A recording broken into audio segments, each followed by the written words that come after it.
Our private aerospace firm SpaceX is about to launch its first rocket since one of its cargo craft exploded shortly after liftoff back in June. The Falcon 9 rocket is due to take off in about 2 hours' time from Cape Canaveral in Florida.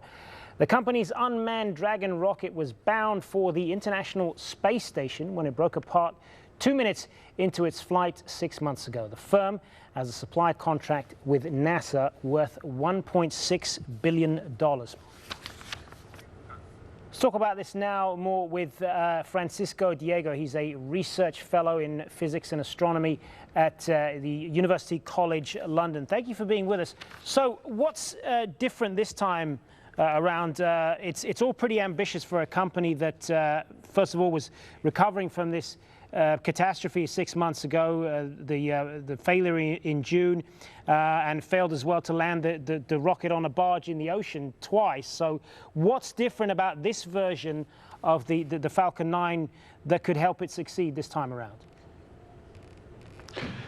They have learned from their failures, and they have done a lot of modifications in the rocket. And now they are planning to land the first stage of the Falcon 9 into a platform, in a concrete platform on the shore. And I hope it is successful. It's a very ambitious idea. They have tried to recover actually the whole rocket, which is made out of 2 stages.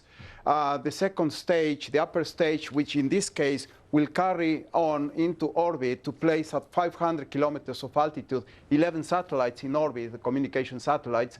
And then the first stage will attempt to come down only about 10 or 15 minutes after liftoff.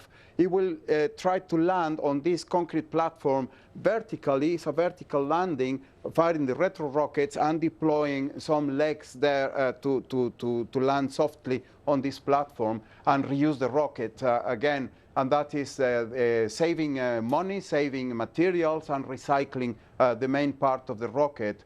And it is a very ambitious project. I agree with that. Yeah, it certainly is. And if all of this does succeed this time around, and they are able to land this rocket back on land, as you say, what's the point of all of it? I mean, are private companies the future of space exploration now?